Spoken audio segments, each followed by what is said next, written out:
지금 당신의 마음에 단비가 내립니다. 나의 운명이 바뀌는 시간. 안녕하세요. 관계 단비입니다. 여러분, 기적은 절대 멀리 있지 않습니다. 지금 바로 내 마음속에서부터 시작됩니다. 오늘은 성령 충만이라는 의미에 대해 새롭게 깨달은 것에 대하여 나누고자 합니다. 제가 최근에 신학대학원 공부를 하면서 성령 충만이라는 단어를 굉장히 많이 듣게 되었습니다. 우리는 성령 충만을 받기 위해 기도해야 하고 성령 충만을 받아 복음을 전파해야 한다는 것이었습니다. 수업이 끝난 후 채플 시간 기도 제목에는 거의 빠짐없이 등장하는 말이 성령의 충만함을 부어주시옵소서 였습니다. 그런데 만약 누군가 저에게 도대체 성령 충만이 무엇인가요? 하고 묻는다면 저는 사도행전 1장 8절 말씀을 읊으며 성령이 임하면 권능을 받고 땅끝까지 복음을 전파하는 사람이 된다 라고 답을 할 것입니다. 성령 충만을 받은 사람이 복음을 전파하는 것은 성도에게 가장 중요한 사명입니다. 하나님 나라가 확장되는 일이기 때문입니다. 저뿐만 아니라 많은 성도님들이 성령 충만의 경험이 있습니다. 진실한 회개가 임하며 하나님의 사랑이 부어지고 방언이 터지며 초자연적으로 하나님의 임재를 경험하고 하나님이 주관하시는 영의 세계를 알게 되며 천국과 지옥을 본 성도들도 있습니다. 우리는 성령 충만을 통해 비로소 진짜 하나님이 살아계심을 확신하게 되고 하나님과의 깊은 교제로 감격이 넘쳐납니다. 그래서 성령 충만은 성도라면 반드시 경험해야 하는 것입니다. 그런데 악한 원수 마귀는 성령 충만을 받은 성도를 가만히 내버려 두지 않습니다. 여러분은 귀신이 살고 있는 거처, 귀신이 사는 집이 어디인지 알고 계십니까? 예수님께서 이렇게 말씀하십니다. 마태복음 12장 43절에서 45절 말씀. 더러운 귀신이 사람에게서 나갔을 때에 물 없는 곳으로 다니며 쉬기를 구하되 얻지 못하고 이에 가로되 내가 나온 내 집으로 돌아가리라 하고 와보니 그 집이 비고 소재되고 수리되었거늘 이에 가서 저보다 더 악한 귀신 7을 데리고 들어가서 거하니 그 사람의 나중 형편이 전보다 더욱 심하게 되느니라. 이 악한 세대가 또한 이렇게 되리라. 아멘. 그렇습니다. 귀신이 사는 곳은 사람의 몸입니다. 성령 충만을 받으면 사람의 몸에서 사는 귀신이 더 이상 그곳에 있지 못합니다. 어둠과 빛이 공존할 수 없기 때문입니다. 그러나 사람의 몸에서 나간 귀신은 어떻게 해서든지 그 집에, 그 사람의 몸에 다시 들어가기 위해서 7배나 더 애를 쓴다는 것입니다. 은혜를 받은 만큼 그 이상으로 당신이 받은 은혜를 쏟아내기 위해 집중 공격을 하는 것입니다. 집중 공격은 그의 약점을 통해 역사합니다. 그가 인간관계에 약하다면 사람을 통해 역사하고 그가 돈에 약하다면 돈을 통해서 그가 몸에 약하다면 병을 통해서 역사합니다. 그러나 우리가 겁낼 것이 없음은 하나님께서 허락하지 않으시면 마귀도 시험을 줄 수 없다는 것입니다. 하나님이 마귀의 공격을 방관하시는 것이 아니라 성령 충만을 받은 성도가 예수 그리스도의 이름으로 마귀의 일을 멸하는 능력을 주셨기 때문에 이미 이기는 싸움을 하게 하시는 것입니다. 그러나 많은 성도들이 마귀와 싸우지 않고 사람을 미워하고 분내고 다투며 돈의 노예가 되며 병과 죽음에 대한 두려움으로 의사를 하나님보다 더 의지하며 살아갑니다. 강권적인 하나님의 역사로 회개가 임하여 방언이 터지고 성령 충만을 받았다면 그 다음부터는 성령 충만을 지속하기 위해 무엇인가를 지속적으로 해야 합니다. 그 첫 번째가 음식을 먹듯이 매일매일 말씀의 양식을 채우는 것입니다. 두 번째는 기도함으로 하나님과의 교제를 이어나가는 것입니다. 마지막으로 성령을 의지하여 하나님의 말씀에 순종해야 하는 것입니다. 그렇게 하면 성령 충만함을 유지할 수 있습니다. 그렇다면 성령 충만한 사람은 어떤 사람일까요? 성경에 나와 있습니다. 갈라디아서 5장 22절에서 23절 말씀. 오직 성령의 열매는 사랑과 희락과 화평과 오래 참음과 자비와 양선과 충성과 온유와 절제니 이 같은 것을 금지할 법이 없느니라. 아멘. 그렇습니다. 성령의 첫 번째 속성은 사랑입니다. 그래서 성령의 충만함을 받은 사람은 사랑하는 사람입니다. 사랑 안에 나머지 8가지 열매인 희락, 화평, 오래 참음, 자비, 양선, 충성, 온유, 절제가 들어있습니다. 그런데 최근에 저는 성령 충만의 의미를 실생활에서 더욱 구체적으로 어떻게 지속해야 되는지에 대해 알게 되었습니다. 에베소서 5장 18절 말씀. 술 취하지 말라. 이는 방탕한 것이니 오직 성령의 충만을 받으라. 아멘. 저는 예전에 이 말씀을 볼 때에 성령 충만은 술에 취한 것과 비슷하나 술에 취하면 방탕해지지만 성령에 취하면 방탕한 사람이 착하고 신실한 사람이 된다는 의미로 깨닫고 있었습니다. 그런데 그 다음 절을 계속해서 읽어나가면서 성령 충만한 사람의 삶이 이런 것이구나 라는 깨달음이 왔습니다. 그 다음 절을 제가 한번 읽어드리겠습니다. 에베소서 5장 19절에서 21절 말씀. 시와 찬미와 신령한 노래들로 서로 화답하며 너희의 마음으로 주께 노래하며 찬송하며 범사에 우리 주 예수 그리스도의 이름으로 항상 아버지 하나님께 감사하며. 그렇습니다. 성령 충만한 사람들은 마음에 세상에서는 절대 얻을 수 없는 하나님이 주신 기쁨과 평안이 가득합니다. 기분이 좋을 때 콧노래가 저절로 나오듯이 성령의 충만함을 받으면 내 입술에서 찬양과 찬미가 저절로 나옵니다. 그리고 지금까지 지내온 모든 것이 주님의 크신 은혜라는 고백이 저절로 나오며 감사가 넘쳐납니다. 지금 여러분들의 마음이 이렇다면 현재 성령 충만한 상태인 것입니다. 보통은 교회에서 찬양 중에 예배 중에 이런 은혜를 많이 받곤 하죠. 그런데 앞서 말씀드린 바와 같이 마귀는 하나님의 은혜로 성령 충만을 받은 사람을 7배로 공격합니다. 이 공격에서 영적 전쟁으로 승리하는 성도는 성령 충만을 유지하는 성도입니다. 그러나 공격에서 패배하는 성도는 교회 안에서와 교회 밖에서의 괴리감을 느끼고 죄책감과 공고함에 빠지게 됩니다. 마귀는 그 틈을 타 더욱 공격을 하게 되고 성도는 결국 하나님이 안 계시거나 하나님을 원망하게 만들어서 교회를 떠나게 만듭니다. 그러나 말씀을 보는 사람은 그 말씀으로 마귀의 공격을 멈추게 할 수 있고 성령을 힘입어 기도를 통해 마귀를 쫓아낼 수 있습니다. 그 다음 절 보시겠습니다. 에베소서 5장 21절 말씀. 그리스도를 경외함으로 피차 복종하라. 이렇게 그리스도를 경외함으로 피차 복종하라는 말씀이 나옵니다. 성경은 인간적인 눈으로 볼 때는 너무나 뜬금없는 말씀, 도무지 앞뒤가 안 맞는 것 같은 말씀들이 있습니다. 제가 이 말씀을 볼 때도 그랬는데요. 피차 복종하라, 서로 복종하라는 것인데 누가 누구에게 복종을 하라는 것일까 의아했습니다.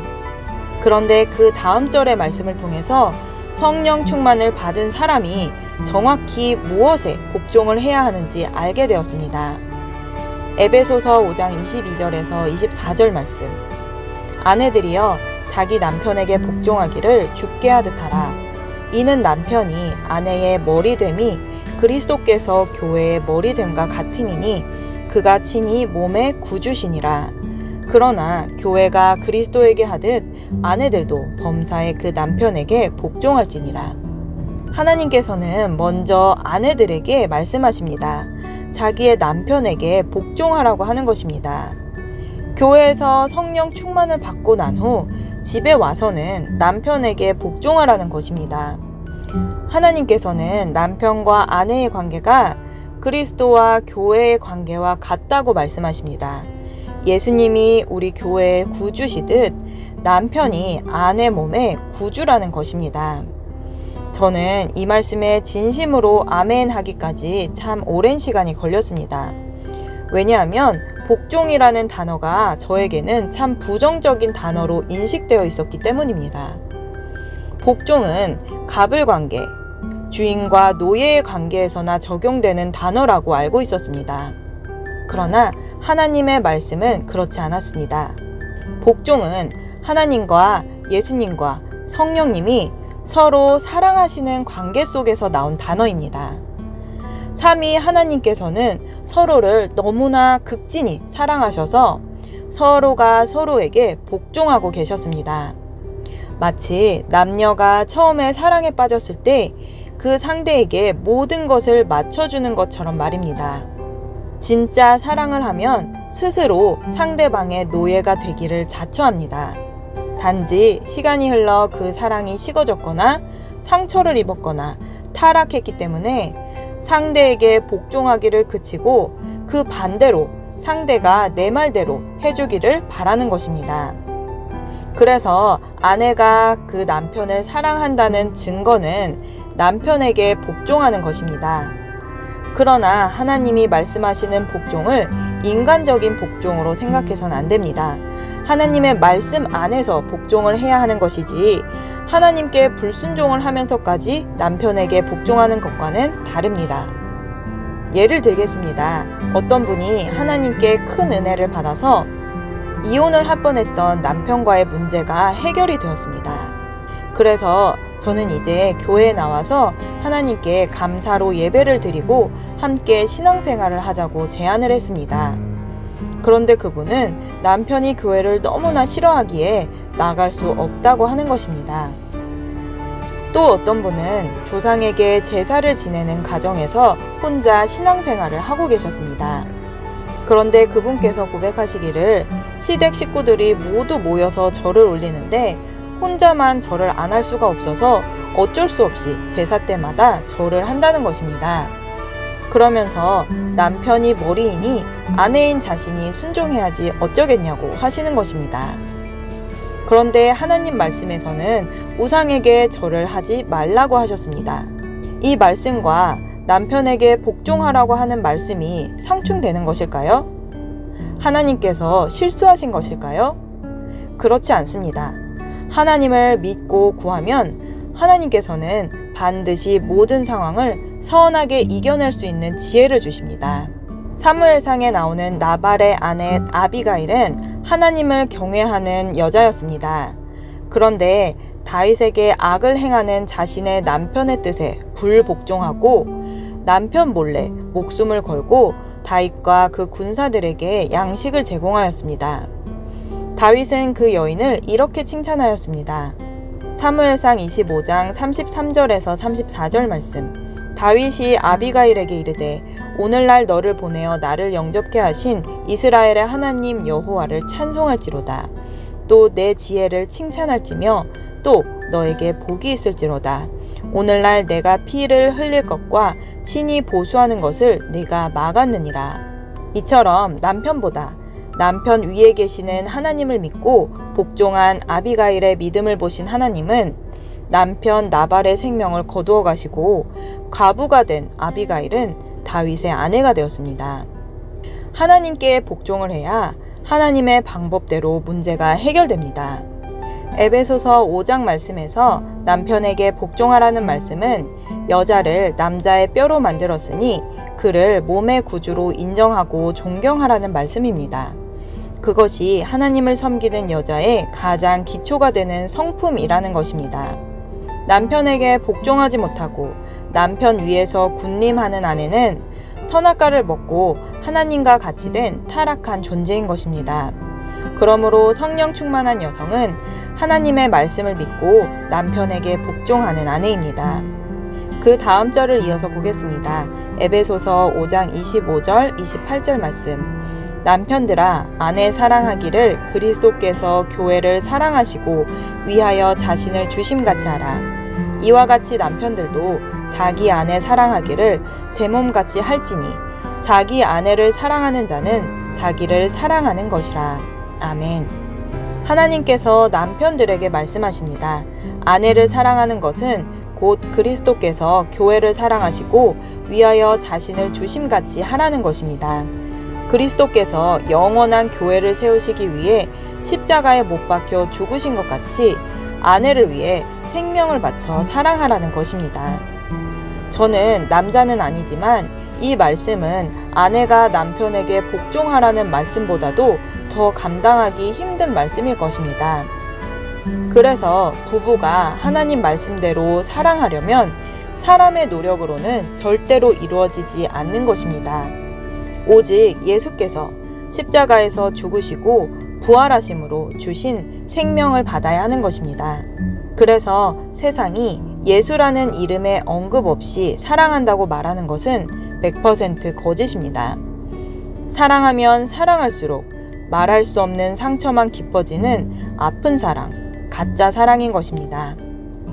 성령 충만한 남편은 아내를 자신의 몸 그 이상으로 사랑하는 사람입니다. 마지막으로 31절에서 33절 말씀에서 성령 충만의 결론이 나옵니다. 이러므로 사람이 부모를 떠나 그 아내와 합하여 그 둘이 한 육체가 될지니 이 비밀이 크도다. 내가 그리스도와 교회에 대하여 말하노라. 그러나 너희도 각각 자기의 아내 사랑하기를 자기같이 하고 아내도 그 남편을 경외하라. 아멘. 여러분은 이 말씀이 창세기 2장 끝부분에서 나온다는 것을 알고 계실 것입니다. 하나님께서 처음으로 만든 사람, 아담과 하와가 연합하여 한 몸을 이룬다는 말씀을 가져와서 이러한 남녀, 부부의 사랑에 담긴 비밀이 크다고 하였습니다. 즉, 교회에 있는 성도가 그리스도로 말미암아 성령 충만을 받았다면 그 성령 충만이 눈에 보이도록 증거되는 관계가 남자와 여자, 부부 관계라는 것입니다. 성령 충만은 곧 사랑 충만입니다. 예수님의 생명이신 사랑이 성령의 충만함으로 성도 안에 임할 때 비로소 부부의 사랑이 이루어진다는 것입니다. 결론은 성령 충만의 증거는 부부 사랑, 가정의 행복으로 증명된다는 것입니다. 많은 교회들이 각자의 사역에 집중하고 열심히 복음을 전파하는 것은 참 감사한 일입니다. 그러나 하나님께서는 진짜 사역지는 부부의 관계 속에 있고 가정에서 천국이 이루어져야 한다는 것을 말씀해주고 계십니다. 아무리 성령 충만하고 능력이 출중한 사역자라 할지라도 사역을 마치고 돌아간 집 안에서 사랑하지 못한다면 사역에서는 쓰임을 받을지 모르지만 그 가정과 자녀들은 하나님과는 상관없는 삶을 살아갈지도 모르는 것입니다. 이 영상을 보시는 모든 분들이 성령 충만을 위해 기도할 때에 부부의 사랑, 가정 천국을 위해 더욱 기도하시기를 축복합니다. 예수님께서 아담과 하와가 잃어버린 부부의 사랑을 성령의 충만함으로 이루어 주시기 위하여 오셨습니다. 그 부르심에 순종하여 심령 천국을 이루고 가정 천국을 이루고자 하시는 분들은 영상 끝 연락처로 연락해 주시기 바랍니다. 오늘 영상은 여기까지입니다. 끝까지 시청해주신 여러분 감사드립니다. 영상이 도움되셨다면 구독, 좋아요, 알림 설정을 부탁드립니다. 누구나 아름답습니다. 누구나 희망이 있습니다. 이상 메마른 관계의 단비 같은 소식을 전하는 관계의 단비였습니다. 오늘도 행복한 하루 되세요. 감사합니다.